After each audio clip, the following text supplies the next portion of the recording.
Israeli নজিরবিহীন হামলায় কাঁপছে গোটা গাজা উপত্যকা। চারদিকে এখন শুধুই ধ্বংসাবশেষ। এক সময়ের এ জনপদটি পরিণত হয়েছে কংক্রিটের ধ্বংসস্তূপে। ঘরবাড়ি খুঁয়ে সবাই এখন নিঃস্ব। প্রতিদিনই বাড়ছে মৃতের সংখ্যা। শুক্রবারও আইডিএফের বর্বরতায় প্রাণ গেছে অন্তত 100 ফিলিস্তিনির। ঠিক এমন সময় আশার আলো দেখাচ্ছেন নবনির্বাচিত মার্কিন president Donald Trump. Gaza Israeli হামলার অবসান দেখতে চান তিনি। আগামী 20 জানুয়ারি শপথ নেওয়ার আগেই এ যুদ্ধবিরতি কার্যক্রম সম্পূর্ণ করতে মরিয়া প্রচেষ্টা ট্রাম্প প্রশাসনের। মার্কিন গণমাধ্যমকে দেয়া এক সাক্ষাৎকারে এ তথ্য জানান সিনেটর লিন্ডাসি গ্রাহাম। বলেন, হোয়াইট হাউসে যাওয়ার আগেই এ নিয়ে চলছে তোড়জোড়। বন্দি চুক্তির মাধ্যমে জিম্মিদের ফিরিয়ে এনে এই আগ্রাসন থামানোর দিকেই এখন নজর ট্রাম্পের। এদিকে আল জাজিরার এক প্রতিবেদনে বলা হয়, গাজায় যুদ্ধবিরতির আলোচনার জন্য কায়রোতে পৌঁছেছে হামাসের একটি প্রতিনিধি দল। বার্তা সংস্থা এএফপিকে দেয়া এক সাক্ষাৎকারে গোষ্ঠীটির এক কর্মকর্তা জানান, মিশরীয় কর্তৃপক্ষের সঙ্গে যুদ্ধবিরতি ও গাজা উপত্যকায় বন্দী জিম্মিদের বিষয়ে আলোচনা হবে। হিজবুল্লাহর সাথে ইসরায়েলি শান্তি চুক্তির একদিন পরই হামাসের পক্ষ থেকে এ ঘোষণা আসে। গ্রাহাম বলেন, ট্রাম্প এখনই এই যুদ্ধবিরতি দেখতে চাইছেন। ইসরায়েলিদের উদ্দেশ্যে তিনি আরও বলেন, ট্রাম্প গাজায় জিম্মি ইসরায়েলিদের ফিরিয়ে আনতে কাজ করছে, কারণ ট্রাম্প যুদ্ধ ও হত্যা দুটি বন্ধ করতে চাইছেন। ইসরায়েল ও সৌদির মধ্যকার সম্পর্ক স্বাভাবিক করে ইরানের বিরুদ্ধে সামরিক জোট গড়ে তোলার আগেই এ পদক্ষেপ জরুরি। ইসরায়েলের ওপর নিষেধাজ্ঞার দাবি 60 ব্রিটিশ এমপির। ইসরায়েলি বাসে গুলিতে আহত 8, হামলাকারী নিহত। দাবা খেলায় সৈন্য যখন হেরে যায়, রানী এগিয়ে আসেন। পাকিস্তানের সাবেক প্রধানমন্ত্রী ইমরান খানের স্ত্রী বুশরা বিবি। লেবাননের 7টি গ্রামে ফেরার বিরুদ্ধে সতর্ক করল ইসরায়েল। এবং পাকিস্তানের শিয়া-সুন্নি দাঙ্গা অব্যাহত, নিহত বেড়ে 110। পুতিনের সফরের সময় কাজাখস্তানের এলইডি স্ক্রিনে ইউক্রেনের পতাকা তোলপাড়। বিস্তারিত খবর পড়ছি আমি আইরিন ইসলাম। ইসরায়েলের ওপর নিষেধাজ্ঞার দাবি 60 ব্রিটিশ এমপির। ইসরায়েলের ওপর নিষেধাজ্ঞা আরোপের দাবি জানিয়ে যুক্তরাষ্ট্রের পররাষ্ট্রমন্ত্রী ডেভিড ল্যামিকে চিঠি পাঠিয়েছেন দেশটির 60 জনেরও বেশি এমপি। তারা ইসরায়েলের অবৈধ বসতিগুলোর সঙ্গে বাণিজ্য নিষিদ্ধ করার পাশাপাশি দেশটির সঙ্গে বিদ্যমান বাণিজ্যিক সম্পর্ক পর্যালোচনা করার আহ্বান জানিয়েছে। বুধবার 29 নভেম্বর এক প্রতিবেদনে এ তথ্য জানিয়েছে কাতার ভিত্তিক সংবাদ মাধ্যম আল জাজিরা। বুধবার 27 নভেম্বর রাতে ব্রিটিশ এমপি রিচার্ড বার্গন ও ইমরান হুসাইনের উদ্যোগে চিঠিটি পাঠানো হয়। এতে সই করেন প্রাক্তন লেবার পার্টির নেতা জেরেমি কারবিন, গ্রিন পার্টির সহনেতা কার্লা ডেনিয়ার সহ লিবারেল ডেমোক্রেট প্লেট কেম্বি ও স্কটিশ ন্যাশনাল পার্টির বেশ কয়েকজন এমপি। চিঠিতে উল্লেখ করা হয়, গত জুলাই মাসে আন্তর্জাতিক আদালত বা আইসিজে একটি মতামত প্রকাশ করে জানায়, ফিলিস্তিনি ভূখণ্ডে ইসরায়েলের দখল অবৈধ এবং এটি যত দ্রুত সম্ভব বন্ধ করা উচিত। বিশ্বের সকল রাষ্ট্রের উচিত ইসরায়েলের এই অবৈধ দখলদারিত্বকে বৈধ বলে স্বীকৃতি না দেওয়া এবং তাদের কোনো সহায়তা না করা। চিঠিতে এমপিরা ব্রিটিশ সরকারকে কিছু দাবি জানিয়েছেন। দাবিগুলো হলো, অবৈধ বসতিগুলোর সঙ্গে বাণিজ্য নিষিদ্ধ করতে হবে, ইসরায়েলের সঙ্গে বিদ্যমান ও চলমান বাণিজ্য সম্পর্ক পুনরায় পর্যালোচনা করতে হবে এবং ইসরায়েলে অস্ত্র রপ্তানি স্থগিত করতে হবে। চিঠিতে আরো উল্লেখ করা হয়, আইসিজে এর মতামত অনুযায়ী যুক্তরাজ্যের উচিত আন্তর্জাতিক আইন রক্ষায় এগিয়ে আসা। ব্রিটিশ সংসদেও কয়েকজন এমপি এই বিষয়ে প্রতিক্রিয়া জানিয়েছেন। এমপি রিচার্ড বার্গন বলেছেন, আমরা ইসরায়েল আন্তর্জাতিক আইন লঙ্ঘনের অনুমতি দিতে পারি না। আমাদের সরকারকে নিষেধাজ্ঞা আরোপের মাধ্যমে স্পষ্ট বার্তা দিতে হবে যে যুদ্ধাপরাধ ও আইন লঙ্ঘনের পরিণতি সবাইকে ভোগ করতে হবে। আরেক এমপি ইমরান হুসাইন বলেন, ইসরায়েলের যুদ্ধ অপরাধ এবং অবৈধ দখলদারিত্ব বন্ধে এই নিষেধাজ্ঞাগুলো প্রয়োজনীয়। আমাদের সরকারকে আন্তর্জাতিক আইন সমর্থন করার জন্য পদক্ষেপ নিতে হবে। ইসরায়েলি বাসে গুলিতে আহত 8, হামলাকারী নিহত। পশ্চিম তীরে ইসরায়েলের একটি বাসে এক বন্দুকধারীর হামলায় কমপক্ষে 8 জন আহত হয়েছেন। হামলার পরপরই ইসরায়েলি সেনারা হামলাকারীকে গুলি করে হত্যা করে। ইসরায়েলি সামরিক বাহিনী ও জরুরি সেবা বিভাগের বরাতে শুক্রবার এই তথ্য জানা গেছে। ইসরায়েলের এমটিএ বা ম্যাগেন ডেভিড অ্যাডম মেডিকেল সার্ভিস জানিয়েছে, আহতদের মধ্যে 4 জন গুলিবিদ্ধ হয়েছেন। এদের মধ্যে 3 জনের অবস্থা গুরুতর। অন্য 4 জন বাসের কাচ ভাঙার আঘাতে আহত হয়েছেন। হামলাকারীর পরিচয় সম্পর্কে এখনো বিস্তারিত কিছু জানা যায়নি। গত বছর অক্টোবর অক্টোবর থেকে গাজায় হামাস ইসরায়েল যুদ্ধ শুরুর পর পশ্চিম তীরে সহিংসতা ক্রমেই বৃদ্ধি পাচ্ছে। ইসরায়েলি কর্তৃপক্ষ জানিয়েছে এই সময় ফিলিস্তিনি হামলায় অনেক ইসরায়েলি প্রাণ হারিয়েছেন। অন্যদিকে পশ্চিম তীরে শত শত ফিলিস্তিনি নিহত হয়েছেন। তাদের মধ্যে সশস্ত্র যোদ্ধা ও পাথর নিক্ষেপকারী তরুণরা রয়েছেন। ইসরায়েলি এবং ফিলিস্তিনি সংঘর্ষে এই অঞ্চলে উত্তেজনা বেড়েই চলেছে। বিশেষজ্ঞরা আশঙ্কা করছেন এই ধরনের সহিংসতা পুরো মধ্যপ্রাচ্যে আরও অস্থিরতা সৃষ্টি করতে পারে। পুতিনের সফরের সময় কাজাখস্তানের এলইডি স্ক্রিনে ইউক্রেনের পতাকা তোলপাড়। রাশিয়ার প্রেসিডেন্ট ভ্লাদিমির পুতিনের কাজাখস্তানের রাজধানী আস্তানায় সফরের সময় দেশটির একটি বড় এলইডি স্ক্রিনে আকস্মিকভাবে ইউক্রেনের পতাকা প্রদর্শিত হয়। এটা নিয়ে তদন্ত শুরু করেছে কাজাখ পুলিশ। বৃহস্পতিবার কাজাখস্তানের স্বরাষ্ট্র মন্ত্রণালয় এই ঘটনার বিষয়ে একটি বিবৃতি দিয়েছে। বুধবার সন্ধ্যায় আস্তানার একটি প্রধান সড়কে স্থাপন করা একটি এলইডি স্ক্রিনে নীল এবং হলুদ দণ্ডের সমন্বয়ে গঠিত ইউক্রেনের পতাকা হঠাৎ করে ভেসে ওঠে। রাশিয়ার পতাকার পরিবর্তে এটি প্রদর্শিত হয়। ঘটনাটি পুতিনের উপস্থিতির সময় ঘটে। পতাকা প্রদর্শনের কিছুক্ষণের মধ্যেই স্ক্রিনটি বন্ধ করে দেওয়া হয়। তবে এরই মধ্যে ওই ঘটনার ছবি এবং ভিডিও অনলাইনে ছড়িয়ে পড়ে। কাজাখ স্বরাষ্ট্র মন্ত্রণালয়ের বিবৃতিতে জানানো হয়েছে, এই ঘটনার সম্ভাব্য কারণ হিসেবে তারা প্রযুক্তিগত ত্রুটি বা হ্যাকারদের আক্রমণের বিষয়টি তদন্ত করছে। গত বছরের একটি মতামতের জরিপ অনুযায়ী কাজাখস্তানের জনগণের বড় অংশ রাশিয়া ইউক্রেন যুদ্ধ নিয়ে নিরপেক্ষ অবস্থান নিয়েছে। তবে যারা পক্ষ নিয়েছেন তাদের মধ্যে ইউক্রেনের সমর্থক সংখ্যা রাশিয়ার চেয়ে অনেক বেশি। রাশিয়া কাজাখস্তানের প্রধান বাণিজ্যিক অংশীদারদের একজন। ফলে রাশিয়ার অর্থনীতিতে সমস্যা দেখা দিলে এর প্রভাব কাজাখস্তানেরও পড়ে। পতাকা ঘটনার একদিন পর বৃহস্পতিবার কাজাখ মুদ্রা তেঙ্গে মার্কিন ডলারের বিপরীতে সর্বকালের সর্বনিম্ন অবস্থানে নেমে এসেছে, যা পেছনে রুশ রুবেলের মান কমে যাওয়ার কারণও রয়েছে। এই ঘটনা পুতিন সফরের সময় একটি অস্বস্তিকর পরিস্থিতি সৃষ্টি করেছে। এটি কাজাখস্তানের অভ্যন্তরীণ ও আন্তর্জাতিক পরিস্থিতিতে আলোচনার কেন্দ্রবিন্দুতে রয়েছে। তদন্তের ফলাফল কি হতে পারে তা নিয়ে সবার নজর এখন কাজাখ প্রশাসনের দিকে। লেবাননের ৭টি গ্রামে ফেরার বিরুদ্ধে সতর্ক করল ইসরায়েল। দক্ষিণ লেবাননের ৭টি গ্রামে বাসিন্দাদের ফেরার ব্যাপারে সতর্ক করেছে ইসরায়েলি সামরিক বাহিনী বা আইডিএফ। বুধবার সকালে যুদ্ধবিরতি কার্যকর হওয়ার পর ৩ দিনের মধ্যেই এই সতর্কতা জারি করা হলো। আইডিএফ একটি মানচিত্র প্রকাশ করেছে যেখানে একাধিক মাইল গভীর এলাকা নিশ্চিহ্ন করা হয়েছে। তারা জানিয়েছে এই এলাকায় ফিরে গেলে নাগরিকরা ঝুঁকিতে পড়বেন। ব্রিটিশ সংবাদ মাধ্যম বিবিসি এ খবর জানিয়েছে। লেবাননের শিয়া সশস্ত্র গোষ্ঠী হিজবুল্লাহর সঙ্গে বছরেরও বেশি সময় ধরে চলা সংঘর্ষে দক্ষিণ লেবানন থেকে বাস্তুচ্যুত হয়েছে ১০ লাখেরও বেশি মানুষ। অন্যদিকে ইসরায়েলেরও হাজার হাজার নাগরিক তাদের ঘরবাড়ি ছাড়তে বাধ্য হয়েছে। যদিও যুদ্ধবিরতি কার্যকর হয়েছে, ইসরায়েল ও লেবানন একে অপরের বিরুদ্ধে এর শর্ত ভঙ্গের অভিযোগ তুলেছে। বৃহস্পতিবার আইডিএফ জানায় তারা দক্ষিণ লেবাননের বিভিন্ন লক্ষ্যবস্তুতে কামান ও বিমান হামলা চালিয়েছে। তারা দাবি করেছে হিজবুল্লাহর অস্ত্র কারখানার কাছে সন্দেহজনক তৎপরতা এবং একাধিক এলাকায় যানবাহনের উপস্থিতি যুদ্ধবিরতির শর্ত ভঙ্গ করেছে। লেবানন দাবি করেছে ইসরায়েল একাধিকবার যুদ্ধবিরতি লঙ্ঘন করেছে এবং তারা পরিস্থিতি পর্যবেক্ষণ করছে। যুদ্ধবিরতি শর্ত পালনে নজরদারি করতে যুক্তরাষ্ট্র, ফ্রান্স ও জাতিসংঘ অন্তর্বর্তী বাহিনী বা ইউনিফিলের প্রতিনিধিদের নিয়ে একটি বহুজাতিক পর্যবেক্ষক দল গঠন করা হয়েছে।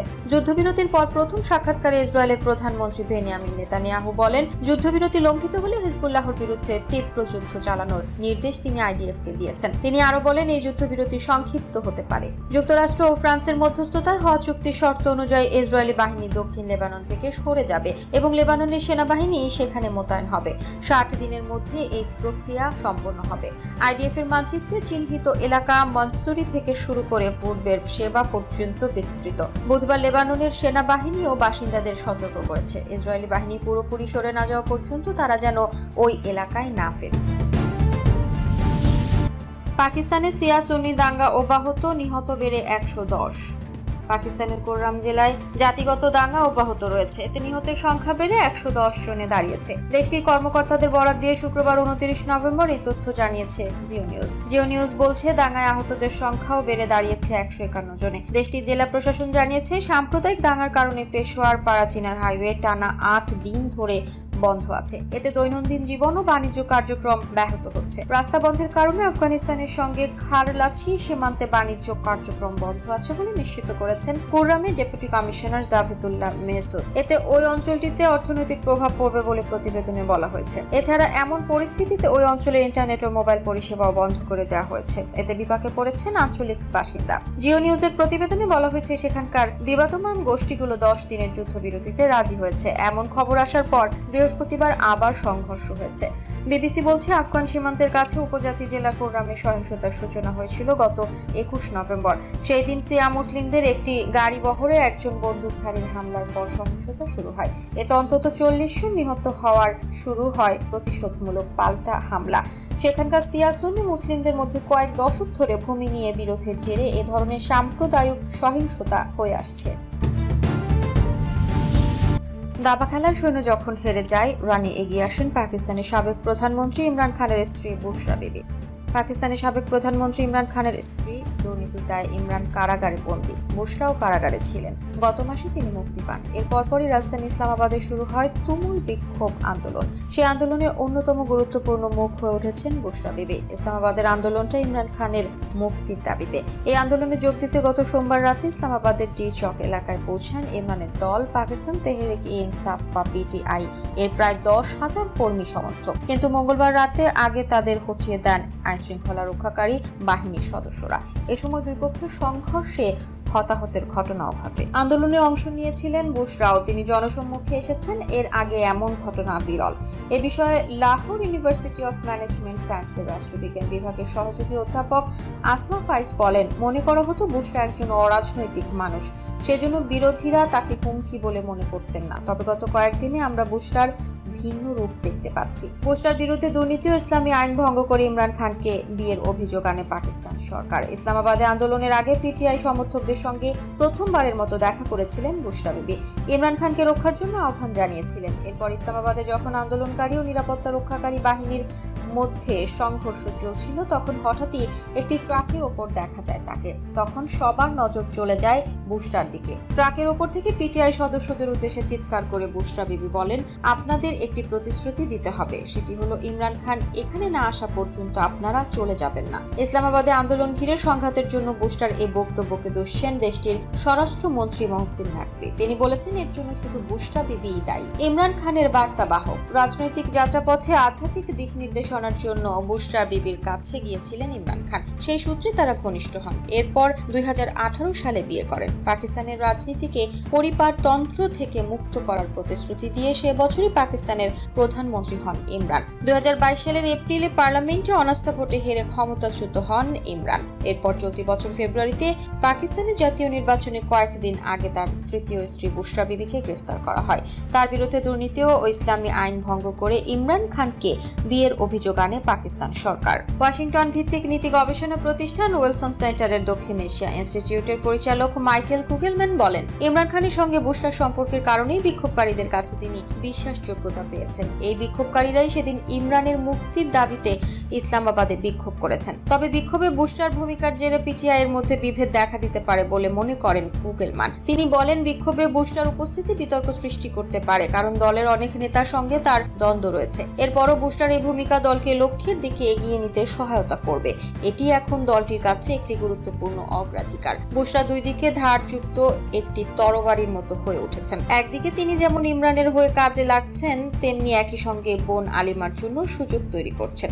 এদিকে ইসলামাবাদে বিক্ষোভের আগে কারাগার থেকে নিজের দলের উদ্দেশ্যে একটি বার্তা দিয়েছিলেন ইমরান। সামাজিক যোগাযোগ মাধ্যমে তিনি বলেছিলেন, রাজনীতির সঙ্গে বুশরা বিবির কোনো সম্পর্ক নেই। স্ত্রী হিসেবে তিনি শুধু আমার বার্তাগুলো পৌঁছে দেন। ইমরানের সঙ্গে সুর মিলিয়ে পিটিআই এর জনসংযোগ বিভাগও বলেছে, তিনি ইমরানের স্ত্রী হিসেবে বিক্ষোভের নেতৃত্ব দিয়েছেন, দলের কোনো রাজনৈতিক নেতা হিসেবে নয়। একদিকে লেবাননে যখন চলছে যুদ্ধবিরতি, তখন অন্যদিকে গাজায় ভয়াবহ তাণ্ডব চালাচ্ছে ইসরায়েল। গেল 24 ঘন্টায় নেতানিয়াহু বাহিনীর হামলা উপত্যকায় প্রাণ হারিয়েছেন আরও শতাধিক ফিলিস্তিনি। নিহতদের বেশিরভাগই উত্তরাঞ্চলীয় বেত লাহিয়া এলাকার, বাকিরা জাবালিয়া শরণার্থী ক্যাম্প ও আশপাশের এলাকার। খাবার আর পানির সন্ধানে যারা আশ্রয়স্থলের বাইরে অবস্থান করছিলেন। যদিও তেল আবিবের দাবি, হামাসের আশ্রয়স্থল সন্দেহেই উত্তর গাজার বিমান হামলা চালিয়েছে তেল আবিব। 1 মাসেরও বেশি সময় ধরে গাজার উত্তরাঞ্চলে জোরালো অভিযান চালাচ্ছে ইহুদি সেনারা। বন্ধ করে দেওয়া হয়েছে এলাকাটিতে ত্রাণ সরবরাহের সকল পথ। 1 মাসের ব্যবধানে শুধুমাত্র এই অঞ্চলটিতেই ইহুদি আগ্রাসনে মৃত্যু হয়েছে 2,500-এরও বেশি ফিলিস্তিনির। গাজার মোট জনসংখ্যার বড় অংশের বাস উত্তরাঞ্চলে। গাজায় ইসরায়েলের ভয়াবহ হামলা, একদিনে নিহত 100। ট্রাম্পের প্রস্তাবে নমনীয় জেলনস্কি বলছেন যুদ্ধবিরতির কথা। ডেমোক্রেট দলীয় 5 আইন প্রণেতার বাড়িতে হামলার হুমকি। বিজয়ের ঘোষণা দিলেন লেবাননের যোদ্ধাদের প্রধান। লেবাননের যুদ্ধবিরতি, ইসরায়েলের ইরানে হামলার সুযোগ নাকি মধ্যপ্রাচ্যে স্থিতিশীলতার সম্ভাবনা। এবং 4 লাখ মার্কিনী চাকরি হারাবে মেক্সিকোর হুঁশিয়ারি। গ্রেপ্তারি পরোয়ানা বাতিলে ইসরায়েলের আবেদন প্রত্যাখ্যান করতে হবে, হেগের আদালতকে করিম খানের বার্তা। গাজায় ইসরায়েলে ভয়াবহ হামলা, একদিনে নিহত 100। ফিলিস্তিনে অবরুদ্ধ গাজায় গত 24 ঘন্টায় ইসরায়েলি বাহিনী সাম্প্রতিক সময়ের মধ্যে সবচেয়ে বর্বর বিমান হামলা চালিয়েছে। এতে অন্তত 100 ফিলিস্তিনি নিহত হয়েছেন। গাজার উত্তরে বেত লাহিয়ার 2টি বাড়িতে বিমান হামলায় 75 জন প্রাণ হারিয়েছেন। শনিবার সকালে লাইভ আপডেটে এই তথ্য জানায় কাতার ভিত্তিক সংবাদ মাধ্যম আল জাজিরা। গণমাধ্যমটি বলছে, হামলায় হতাহতের সংখ্যা আরও বাড়তে পারে। এখন অনেকে ধ্বংসস্তূপের নিচে আটকা পড়ে আছেন। তাদের উদ্ধারে স্থানীয় লোকজন আপ্রাণ চেষ্টা চালাচ্ছেন। ফিলিস্তিনি স্বাস্থ্য মন্ত্রণালয় বলেছে, গত বছরের 7 অক্টোবর থেকে গাজায় চলমান ইসরায়েলে বর্বর হামলায় এখন পর্যন্ত 44,363 জন ফিলিস্তিনি নিহত হয়েছেন। নিরলস এই হামলায় আহতের সংখ্যা বেড়ে পৌঁছেছে 1,05,070 জন। এছাড়া ইসরায়েলি আগ্রাসনের কারণে প্রায় 20 লাখেরও বেশি বাসিন্দা তাদের বাড়িঘর ছাড়তে বাধ্য হয়েছেন। গাজায় ফিলিস্তিনিদের মধ্যে ক্ষুধা ও দুর্ভোগ চরম বিপর্যয়কর অবস্থায় পৌঁছেছে। জাতিসংঘের মতে, ইসরায়েলে বর্বর হামলার কারণে গাজার প্রায় 85% ফিলিস্তিনি বাস্তুচ্যুত হয়েছেন। অবরুদ্ধ এই ভূখণ্ডের 70% বেশি অবকাঠামো ক্ষতিগ্রস্ত বা ধ্বংস হয়ে গেছে। ইসরায়েল ইতোমধ্যে আন্তর্জাতিক বিচার আদালতে গণহত্যার অভিযোগে অভিযুক্ত হয়েছে। দেশটির প্রধানমন্ত্রী বেনিয়ামিন নেতানিয়াহু সাবেক যুদ্ধমন্ত্রী ইয়োব গ্যালান্টের উপর গ্রেপ্তারি পরোয়ানা জারি করেছে আন্তর্জাতিক অপরাধ আদালত আইসিসি। বিজয়ের ঘোষণা দিলেন লেবাননের যোদ্ধাদের প্রধান। লেবাননের সঙ্গে ইসরায়েলের যুদ্ধবিরতিতে সম্মতির পর তা কার্যকর হয়েছে। এরপর ভাষণ দিয়েছেন দেশটির প্রতিরোধ যোদ্ধা হিজবুল্লাহর প্রধান নাইম কাশেম। এই সময় তিনি হিজবুল্লাহর বিজয় ঘোষণা করেন। শনিবার 30 নভেম্বর আল জাজিরার এক প্রতিবেদনে এই তথ্য জানানো হয়েছে। হিজবুল্লাহর প্রধান বলেন, এটি আমাদের বিজয়। 2006 সালের তুলনায় অনেক বড় এই বিজয়। তিনি বলেন, যুদ্ধবিরতির দিনই তিনি এই ভাষণ দিতে চেয়েছিলেন। তবে আসলে কি ঘটতে যাচ্ছে আর জনগণ কিভাবে বিষয়গুলো নেবে সেটি দেখার জন্য তিনি এই দেরি করেছেন। বক্তৃতায় তিনি যুদ্ধবিরতি চুক্তি লঙ্ঘনের বিষয়ে সতর্কতা বজায় রাখেন। প্রতিবেদনে বলা হয়েছে, যুদ্ধবিরতির 3য় দিনে ইসরায়েল চুক্তি লঙ্ঘন করে চলেছে। তারা লেবাননের নাগরিকদের উপর বন্দুকের গুলি থেকে শুরু করে গ্রামাঞ্চলে মার্কোভা ট্যাঙ্ক হামলা চালিয়েছে। বক্তৃতায় তিনি বলেন, তার দল লেবাননের রাজনৈতিক জীবনে রাজনৈতিক, সামাজিক, অর্থনৈতিকভাবে আরো বেশি একীভূত হতে ভূমিকা রাখবে। এর আগে বুধবার মধ্যরাতে ইসরায়েলের প্রধানমন্ত্রী বেনিয়ামিন নেতানিয়াহু যুদ্ধবিরতির ঘোষণা দেন। প্রাথমিক অবস্থায় 60 দিনের যুদ্ধবিরতি ঘোষণা করা হয়েছে,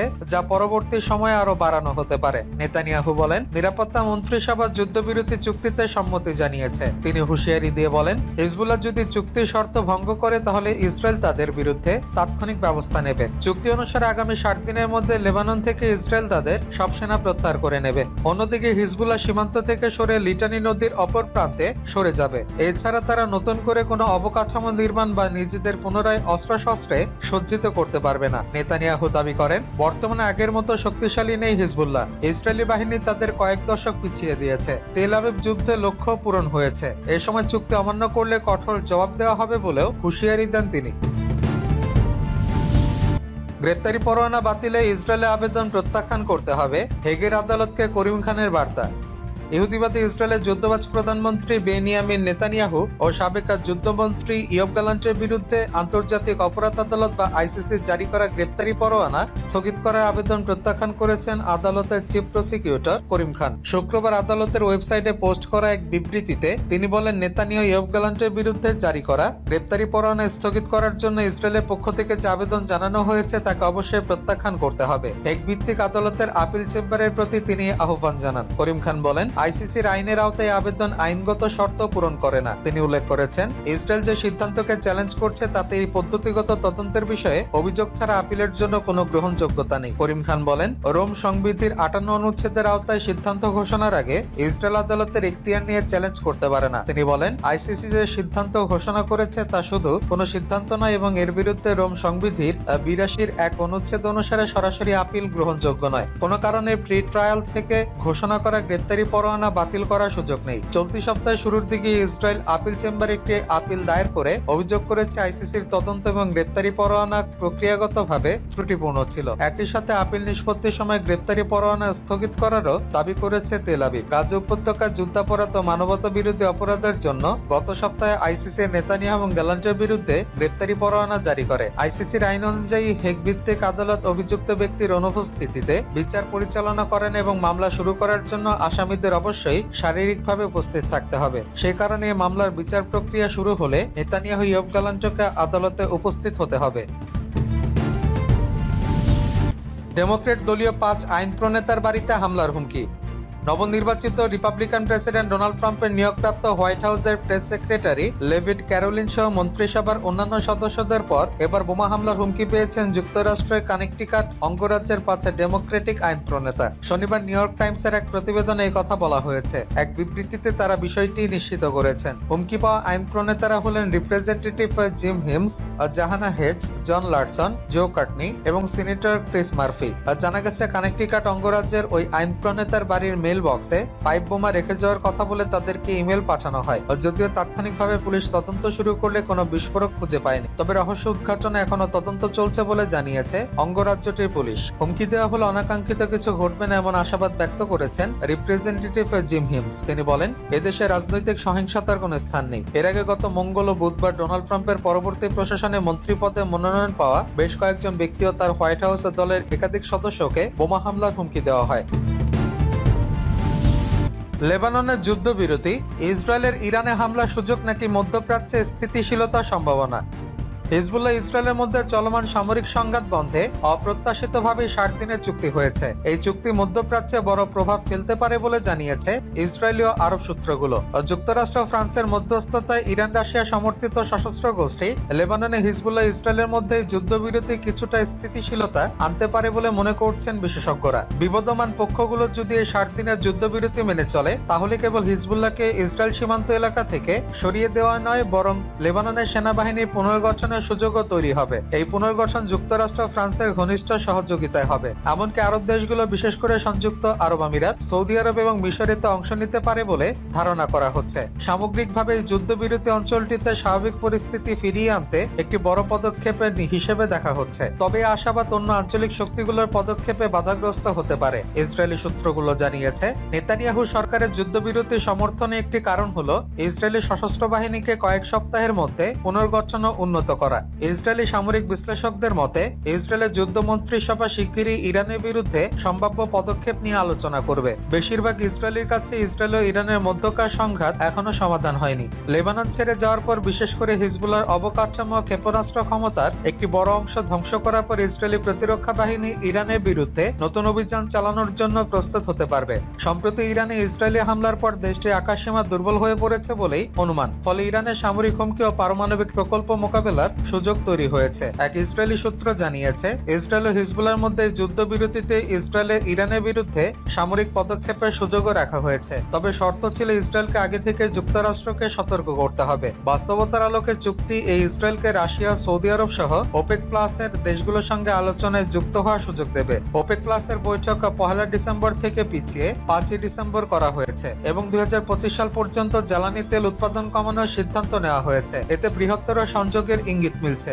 ওপেক প্লাস, বিশেষ করে রাশিয়া, ইরান, এশিয়ার দুর্বল চাহিদা, চীনের অর্থনৈতিক মন্দা এবং উৎপাদন হ্রাসের বিষয়টি নিয়ে সদস্যদের মধ্যে অসন্তোষের মুখোমুখি নবনির্বাচিত মার্কিন প্রেসিডেন্ট ট্রাম্প, যিনি রাশিয়া ওপেক সহযোগিতার বিরুদ্ধে কঠোর এবং ইরানের প্রতি শত্রুতামূলক মনোভাব পোষণ করেন, পরিস্থিতি আরো জটিল করে তুলতে পারেন। ট্রাম্পের ইরানের বিরুদ্ধে নিষেধাজ্ঞা পুনর্বহাল এবং আগ্রাসী জ্বালানি নীতি বজায়কে বদলে দিতে পারে। ইসরায়েল, রিয়াদ এবং আবুধাবির জন্য এটি একটি সুযোগ। ট্রাম্প ইসরায়েলকে ইরানের বিরুদ্ধে সামরিক পদক্ষেপ নেওয়ার জন্য সবুজ সংকেত দিয়েছেন বলে মনে করা হচ্ছে। ইরানের উপর কঠোর নিষেধাজ্ঞা আরোপ করলে উপসাগরীয় দেশগুলো উপকৃত হবে। এতে ওপেকের উৎপাদন কমানোর প্রয়োজন কমবে। ট্রাম্পের রাশিয়া ও ইরানের তেল রপ্তানির বিরুদ্ধে অবস্থান মার্কিন উপসাগরীয় দেশগুলোর জন্য প্রতিযোগিতা কমাবে। পশ্চিমা বিশ্লেষকেরা মধ্যপ্রাচ্যের যুদ্ধবিরতিকে ইতিবাচক পদক্ষেপ হিসেবে দেখছেন, তবে এটি অন্যত্র নতুন সংঘাতের পথ তৈরি করতে পারে। ওপেক প্লাসের বর্তমান উদ্বৃত্ত উৎপাদন ক্ষমতা ইরান ও রাশিয়ার রপ্তানি হ্রাস সামলাতে যথেষ্ট। এই পরিস্থিতি ভূরাজনৈতিক সমীকরণের সুবিধা ও অসুবিধার দিকটি তুলে ধরে। 2024 সালের তুলনায় 2025 সাল আরো অস্থির হবে বলে ধারণা করা হচ্ছে। 4 লাখ মার্কিনি চাকরি হারাবে, মেক্সিকোর হুঁশিয়ারি।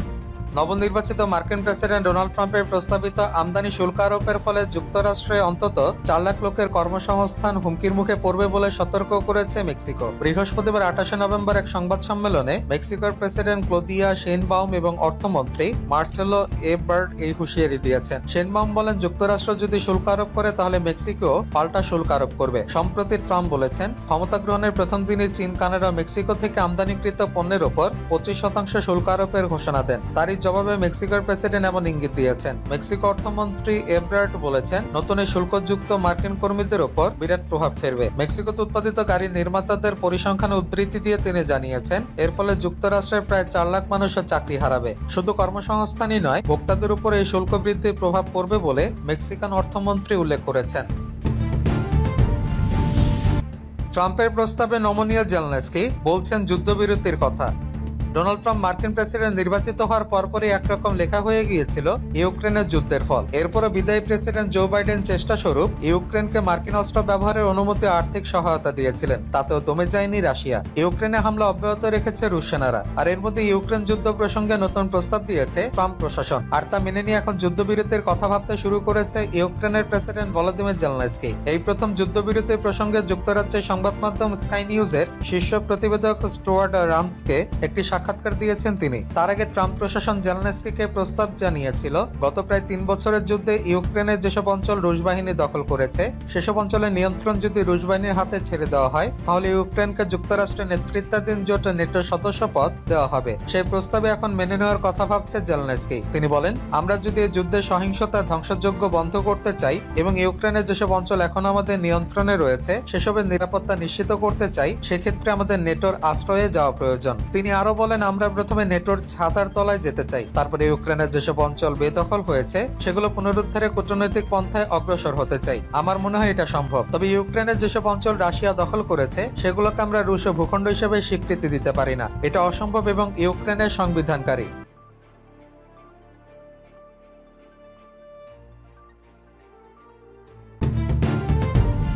জানিয়ে দিব হাতে থাকা সর্বশেষ আপডেট আন্তর্জাতিক সংবাদ। প্রথমেই সংবাদ শিরোনাম। এবার বিক্ষুব্ধ ইসরায়েলিরা পার্লামেন্টে নেতানিয়াহুর কার্যালয় অবরোধ। এদিকে ইউক্রেনে আরো $725 মিলিয়ন অস্ত্র পাঠাবেন বিদায়ী বাইডেন। এরপর জানিয়ে দিব ট্রাম্পের মন্ত্রিসভাকে বোমা মেরে উড়িয়ে দেওয়ার হুমকি। আরো জানিয়ে দিব হিন্দু সেনার দাবি আজমির শরীফের নিচে শিব মন্দির, যা বলল ভারতীয় আদালত। সর্বশেষ জানিয়ে দিব 3 দিনে ইসলামাবাদে গ্রেফতার 1000 পিটিআই নেতাকর্মী। এতক্ষণ শুনছিলেন সংবাদ শিরোনাম, এবারে বিস্তারিত। তবে অনুরোধ থাকবে ভিডিওটিতে একটি লাইক করবেন এবং কমেন্ট করে জানিয়ে দিবেন কোন জেলা থেকে আপনি আমাদের এই ভিডিওটি দেখছেন। ইউক্রেনে আরো $725 মিলিয়ন অস্ত্র পাঠাবেন বিদায়ী বাইডেন। রাশিয়ার আগ্রাসন মোকাবেলায় সহায়তার অংশ হিসেবে ইউক্রেনে আরো $725 মিলিয়ন বা $72 কোটি মার্কিন অস্ত্র সহায়তা পাঠানোর পরিকল্পনা করেছেন জো বাইডেনের নেতৃত্বাধীন মার্কিন প্রশাসন। 2 মার্কিন কর্মকর্তা বুধবার বলেছেন, বিদায়ী প্রেসিডেন্ট জানুয়ারিতে হোয়াইট হাউস ছাড়ার আগে কিয়েভে সরকারকে শক্তিশালী করার চেষ্টা করছেন। বৃহস্পতিবার এক প্রতিবেদনে খবর দিয়েছে ভারতীয় সংবাদ মাধ্যম এনডিটিভি। পরিকল্পনার সাথে পরিচিত একজন কর্মকর্তার মতে, বাইডেন প্রশাসন ল্যান্ডমাইন, ড্রোন, স্টিঙ্গার মিসাইল এবং হাই মোবিলিটি আর্টিলারি রকেট সিস্টেমের জন্য গোলাবারুদ সহ রাশিয়ার অগ্রসরমান সৈন্যদের রুখতে বিভিন্ন ট্যাঙ্ক বিরোধী অস্ত্র সরবরাহ করার পরিকল্পনা করেছে। রয়টার্সের দেখা বিজ্ঞপ্তি অনুসারে প্যাকেজটিকে ক্লাস্টার যুদ্ধাস্ত্র অন্তর্ভুক্ত থাকবে বলে আশা করা হচ্ছে। আগামী সোমবারের মধ্যেই কংগ্রেসে অস্ত্র প্যাকেজের আনুষ্ঠানিক বিজ্ঞপ্তি আসতে পারে। তবে প্যাকেজের বিষয়বস্তু এবং আকার বাইডেনের প্রত্যাশিত স্বাক্ষরের আগে পরিবর্তন হতে পারে। এনডিটিভির প্রতিবেদন অনুসারে ইউক্রেনে অস্ত্র সরবরাহের এই প্যাকেজটি বাইডেনের প্রেসিডেন্সিয়াল ড্রডাউন অথরিটি এর আওতায় দেওয়া হবে। মূলত এর মাধ্যমে যুক্তরাষ্ট্র যে কোনো জরুরি পরিস্থিতিতে মিত্রদের সাহায্য করতে বর্তমান অস্ত্রের মজুদ থেকে অস্ত্র দেওয়ার অনুমতি দিতে পারে। হিন্দু সেনার দাবি, আজমির শরীফের নিচে শিব মন্দির, যা বলল ভারতীয় আদালত। উগ্রবাদী হিন্দুদের টার্গেটে পরিণত হয়েছে ভারতের মুসলিম স্থাপনাগুলো। এর আগে জ্ঞানবাপী মসজিদ হিন্দুদের মন্দির বলে দাবি করেছিল একদল হিন্দুত্ববাদী। তাজমহলের নিচে মন্দির রয়েছে বলেও প্রচার করেছে তারা। এজন্য তাজমহল ভেঙে নিচে কি আছে দেখার দাবি করেছে। এসব দাবি এখনো পূরণ হয়নি। এবার ভারতের রাজস্থানের আজমির জেলার বিখ্যাত আজমির শরীফের নিচে মন্দির আছে এমন দাবি করে আদালতে পিটিশন দায়ের করেছে হিন্দুত্ববাদী সংগঠন হিন্দু সেনা। গত সেপ্টেম্বরে এই পিটিশন দায়ের করার পর আজমিরের একটি আদালত দাবিটি খতিয়ে দেখার নির্দেশ দিয়েছে। বুধবার ভারতীয় সংবাদ মাধ্যম এনডিটিভি এক প্রতিবেদনে এ তথ্য জানিয়েছে। প্রতিবেদনে বলা হয়েছে, আজমির শরীফের নিচে শিব মন্দির রয়েছে। উত্তরপ্রদেশের সম্ভালের জামে মসজিদ বিতর্কের পরে হিন্দুত্ববাদীর এই দাবির সপক্ষে আর্জি গ্রহণ করেন আদালত। এ বিষয়ে নিজ নিজ মতামত জানাতে বুধবার সব পক্ষকে নোটিশ দিয়েছেন আজমির পশ্চিম দায়রা বিচারক সিনিয়র ডিভিশন মনমোহন চান্দেল। তিনি দরগা কমিটি, সংখ্যালঘু বিষয়ক দপ্তর এবং ভারতের পুরাতাত্ত্বিক সার্বক্ষণকে নোটিশ দিয়ে পরবর্তী শুনানির দিন হাজিরার নির্দেশ দেন। এবার বিক্ষুব্ধ ইসরায়েলিরা পার্লামেন্টে নেতানিয়াহুর কার্যালয় অবরোধ। এবার নেতানিয়াহুর বিরুদ্ধে চটেছেন ইসরায়েলিরা। তারা ইসরায়েলের পার্লামেন্ট নেসেটে প্রধানমন্ত্রী নেতানিয়াহুর কার্যালয় অবরোধ করেছেন। বুধবার 27 নভেম্বর ইসরায়েলি সংবাদ মাধ্যম টাইমস অব ইসরায়েলের এক প্রতিবেদনে এ তথ্য জানানো হয়েছে। প্রতিবেদনে বলা হয়েছে, গাজায় 1 বছরের বেশি সময় ধরে আটক রয়েছেন ইসরায়েলি জিম্মিরা। বুধবার তাদের স্বজনেরা প্রধানমন্ত্রী বেনিয়ামিন নেতানিয়াহুর নেসেট অফিসের প্রবেশ পথ অবরোধ করেছে। জিম্মিদের ফেরাতে গাজায় যুদ্ধবিরতি চুক্তির দাবিতে তারা এ অবরোধ করেন। লেবাননের প্রতিরোধ যোদ্ধা হিজবুল্লাহর সঙ্গে ইসরায়েলের যুদ্ধবিরতি চুক্তির পর এ বিক্ষোভ পালিত হয়েছে। প্রধানমন্ত্রী বলেন, হিজবুল্লাহ সীমান্তের কাছে তার উপস্থিতি বাড়লে ইসরায়েল পুনরায় তাদের বিরুদ্ধে রুখে দাঁড়াবে। গত 7 অক্টোবর ফিলিস্তিনের স্বাধীনতাকামীদের সংগঠন হামাসের হামলায় বন্দী হওয়া জিম্মিদের একজন এলি আল-বাগ বলেন, নেতানিয়াহু লেবাননে যেভাবে যুদ্ধবিরতিতে সম্মত হয়েছেন ঠিক সেভাবে গাজাতেও চুক্তি করতে হবে। তিনি বলেন, আপনি যদি চান তাহলে আপনি এটি করতে পারেন। আমরা আপনার অনুগ্রহ আশা করছি। টাইমস অব ইসরায়েল জানিয়েছে, নেসেট নিরাপত্তা কর্মীরা পরে তাদের সরিয়ে দেন। এরপর তারা নিচে নেমে সিঁড়ি অবরোধ করেন। জায়গাটিতে বিভিন্ন রাজনৈতিক দল সভা ও সংবাদ সম্মেলন করে থাকে। জিম্মিদের স্বজনদের একজন সারাবি বলেন, আমরা এমন সময় যুদ্ধবিরতিতে পৌঁছেছি যখন উত্তরের বাসিন্দা এবং ইসরায়েলি নাগরিকদের জন্য এখনো স্পষ্ট বিপদ রয়েছে। ইসরায়েলি প্রতিরক্ষা বাহিনী এখনো হিজবুল্লাহর সক্ষমতা নিঃশেষ করতে পারেনি। তিনি আরো বলেন, এখন আমাদের গাজা থেকে ফিরে আসা এবং প্রয়োজন মতো গাজায় আবারও ফিরে যাওয়া সম্ভব, তবে সবার আগে আমাদের জিম্মিদের দেশে ফেরাতে হবে। 3 দিনে ইসলামাবাদে গ্রেফতার 1000 পিটিআই নেতাকর্মী। পাকিস্তানের সাবেক প্রধানমন্ত্রী ইমরান খানের মুক্তির দাবিতে ইসলামাবাদে বিক্ষোভের ডাক দিয়েছিল তার দল পিটিআই।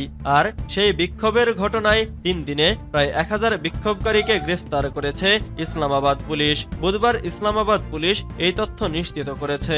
ইমরান খানের ডাকে বিক্ষোভ করতে তার দল পাকিস্তান তেহরিকি ইনসাফের নেতাকর্মীরা ইসলামাবাদের ডিচকে গিয়ে পৌঁছায়। নিরাপত্তা রক্ষায় আইনশৃঙ্খলা রক্ষাকারী বাহিনী বুধবার ভোরে অভিযান চালিয়ে বিক্ষোভকারীদের হটিয়ে দেয়। ইমরান খান 2023 সালের আগস্ট থেকে কারাগারে আছেন। কয়েকটি মামলায় তাকে দণ্ডও দেয়া হয়েছে।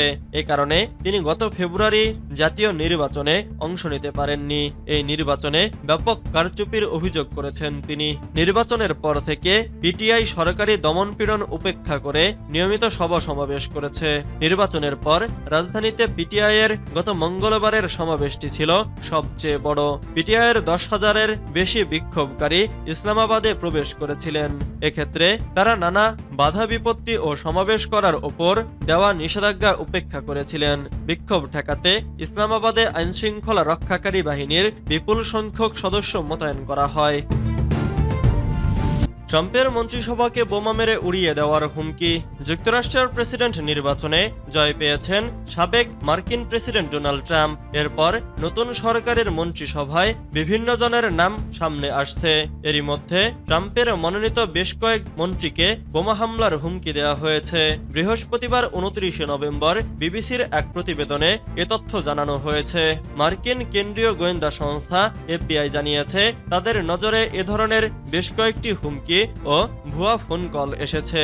এসব ফোন কলে মনোনীত মন্ত্রীদের বাড়িতে পুলিশ পাঠানোর মতো পরিস্থিতি তৈরি হয়েছে। বিবিসির প্রতিবেদনে জানা যায় অন্তত 9 জন মনোনীত মন্ত্রীকে এ ধরনের হুমকি দেওয়া হয়। এসব মন্ত্রীরা ট্রাম্পের প্রতিরক্ষা, আবাসন, কৃষি ও শ্রম মন্ত্রণালয়ের দায়িত্ব পেয়েছেন। এছাড়া জাতিসংঘে ট্রাম্পের মনোনীত মার্কিন রাষ্ট্রদূতকেও বোমা হামলার হুমকি দেওয়া হয়। পুলিশ এরই মধ্যে এসব ঘটনার তদন্ত শুরু করেছে। ট্রাম্পের ট্রানজিশন টিমের একজন মুখপাত্র ক্যারোলিন লেভিট জানান, ট্রাম্পের মনোনীত ব্যক্তিরা এবং তাদের পরিবার হিংসাত্মক ও বিদেশি হুমকির লক্ষ্যবস্তুতে পরিণত হয়েছে। এসব ব্যক্তির নিরাপত্তা নিশ্চিত করতে আইনশৃঙ্খলা রক্ষাকারী বাহিনী দ্রুত পদক্ষেপ নিয়েছে বলেও জানান তিনি বলেন, কোনো ধরনের বিপজ্জনক আক্রমণ রিপাবলিকানদের নির্দিষ্ট লক্ষ্যবস্তু থেকে দূরে রাখতে পারবেন।